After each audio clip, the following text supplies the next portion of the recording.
చంద్రబాబు నాయుడు గారు ఈ రికార్డును తన ఖాతాలోకి వేసుకుంటూ క్రెడిట్ చోరీకి ఎలా పాల్పడతాడో అని అడుగుతా ఉన్నా. నిజంగా ఇవన్నీ కూడా ఏవి కూడా ఒక్కటంటే ఒక్కటి కూడా చంద్రబాబు నాయుడు హయాంలో జరగల.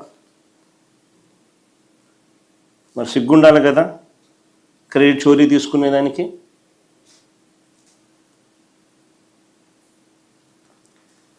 ఇదొక్కటే కాదు, మేము ఇంతటితో ఆగిపోలేదు. This just the beginning. దీని తర్వాత రీసర్వే ప్రక్రియను చేపట్టడానికి సెంట్రల్ గవర్నమెంట్ బాడీ, అత్యున్నతమైన central government body survey of ఇండియాతో ఒప్పందం కుదుర్చుకున్నాం. December 9th, 2020. December 9th, 2020.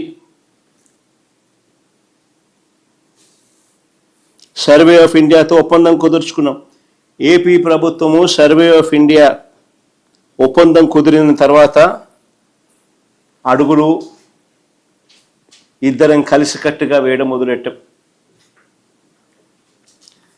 మేము చేపట్టిన ఈ రీసర్వే, సమగ్ర రీసర్వే యూరప్లోనూ అమెరికాలోనూ ఏ టెక్నాలజీ అయితే వాడుతున్నారో, లేటెస్ట్ టెక్నాలజీ, ఆ టెక్నాలజీని ఇక్కడికి తీసుకొచ్చాం. ఆ టెక్నాలజీ వాడడం కోసం తెచ్చాం. 70కి పైగా కోర్స్, అంటే కంటిన్యూస్లీ ఆపరేటింగ్ రెఫరెన్స్ స్టేషన్స్ రాష్ట్ర వ్యాప్తంగా పెట్టాం. రాష్ట్రం పొడుగున ఎవ్రీ 70 కిలోమీటర్లకు ఒక course, continuous operating reference stations. ఇది అచీవ్ చేయడం కోసం 3640 గ్లోబల్ నావిగేషన్ సిస్టమ్ రిసీవర్స్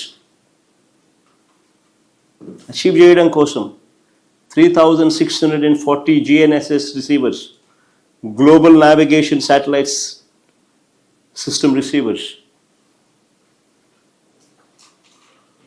ఈ రీసర్వే కోసం ఈ high accuracy global positioning system GPS నువ్వు రీసర్వే కోసం వాడిన ప్రభుత్వం మాది. ఈ సర్వే కోసం, ఈ సమగ్ర రీసర్వే కోసం 2 విమానాలు, 4 హెలికాప్టర్లు, 200కు పైగా హై ఎండ్ డ్రోన్స్ తొలిసారిగా వినియోగించిన ప్రభుత్వం మాది. వీటి మీద అవగాహన కోసం 70 సార్లు ట్రైనింగ్ ఇచ్చినాం. వీటి మీద పూర్తి అవగాహన కోసం ఏకంగా 70 సార్లు ట్రైనింగ్ ఇచ్చాం. కొత్తగా అపాయింట్ అయిన ఈ 40,000 మంది ఈ సర్వేయర్లు అయితేనేమి, విఆర్ఓ రెవెన్యూ ఆఫీసర్లు అయితేనేమి, ఈ డిజిటల్ అసిస్టెంట్లకు అయితేనేమి, ఇటువంటి వాళ్ళందరికీ దాదాపు 40,000 మందికి ఆల్మోస్ట్ 70 సార్లు ట్రైనింగ్ ఇచ్చినాం.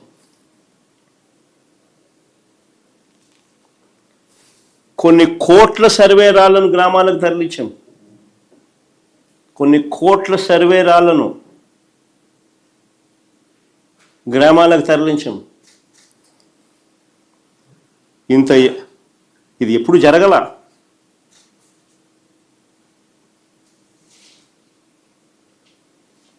ఇంత గొప్ప యజ్ఞం చేశాం కాబట్టి 5 సెంటీమీటర్లు తేడా లేకుండా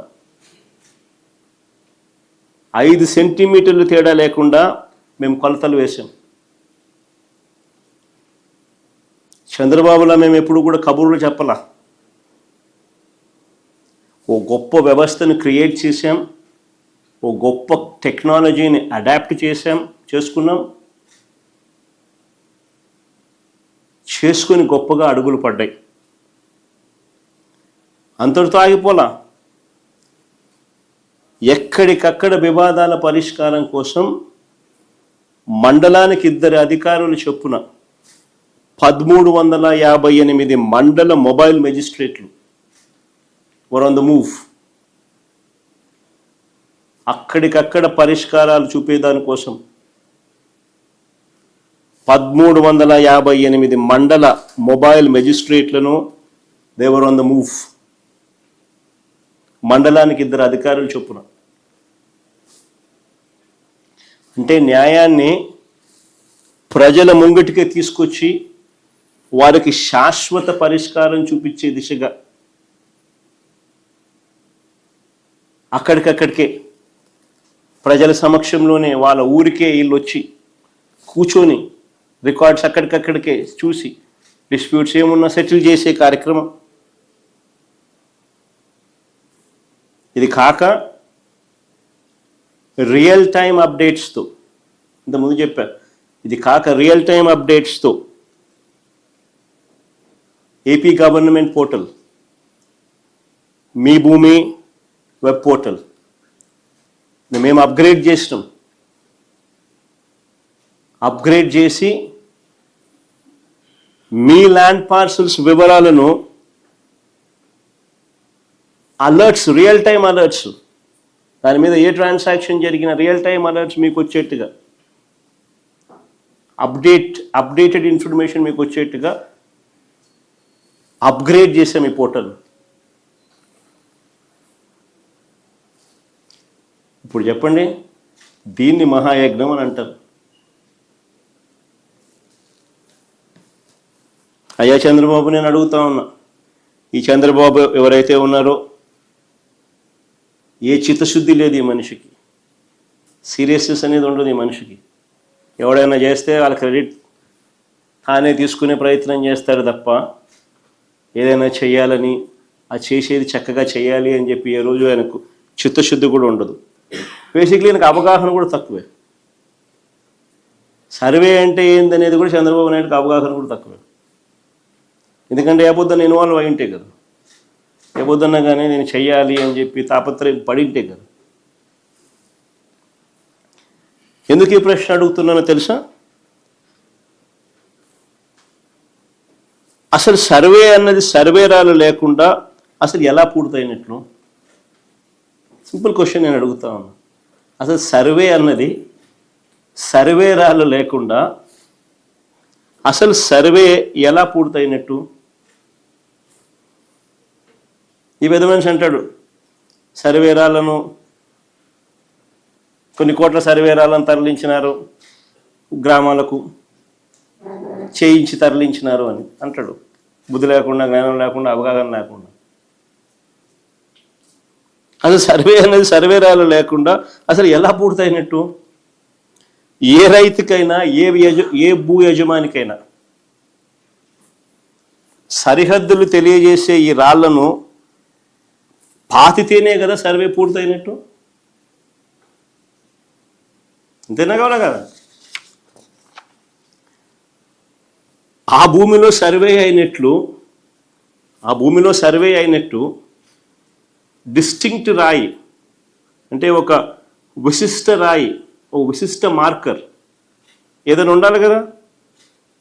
అయితే ఏ రాయి పడితే ఆ రాయి పెట్టేసి ఇదే సర్వే రాయి అని చెప్పి ఇంకా అనడం మొదలు పెడితే ఇంకా దానికి బౌండరీస్ ఏం ఫిక్స్ అవుతాయి?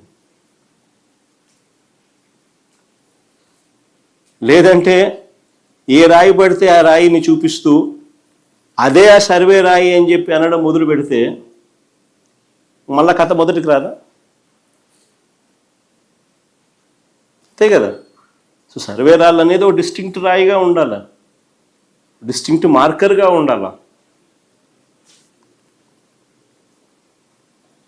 అందుకే యూనిక్ పద్ధతిలో ఒక తరహాలో సర్వే రాళ్లను ప్రభుత్వం ఉచితంగా రైతులకు సప్లై చేసింది.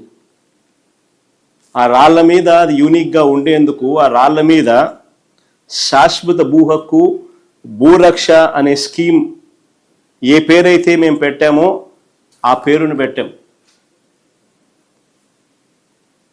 ఈ రోజుకి కూడా అది కొన్ని గ్రామాలలో ఎప్పుడైనా మీరు పోతే బ్రిటిష్ వాళ్ళు సర్వే చేసినప్పుడు పెట్టిన ఆ రాళ్ళు ఇప్పుడు కూడా కనపడతాయి. ఎవరైనా గ్రామంలో ఇంకా పరిచయాలు ఉన్న వాళ్ళు, ఎప్పుడైనా ఊర్లోకి పోయే కార్యక్రమం ఎవరైనా చేసేవాళ్ళు ఎవరైనా ఉంటే మేము ఈ గ్రామాలకు ఎప్పుడైనా మీరు పోతే ఈ రోజుకి కూడా కనపడతాయి. 1923లో బ్రిటిష్ వాళ్ళు సర్వే చేసినప్పుడు పెట్టిన రాళ్ళు ఈ రోజుకి కూడా కనిపిస్తాయి ఎక్కడెక్కడ.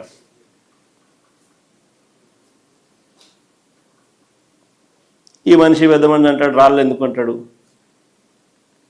డిస్టింక్ట్గా పెట్టిన రాళ్ళు ఎందుకంటాడు? ఆ బండ రాయి పెడితే ఆ బండ రాయి పెట్టచ్చు కదా అంటాడు.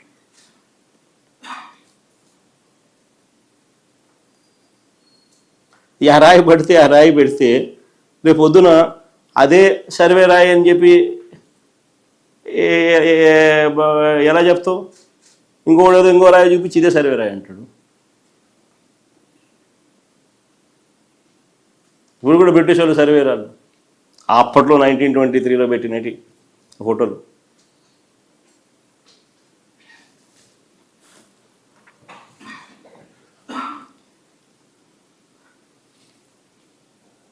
మా ప్రభుత్వ హయాంలోనే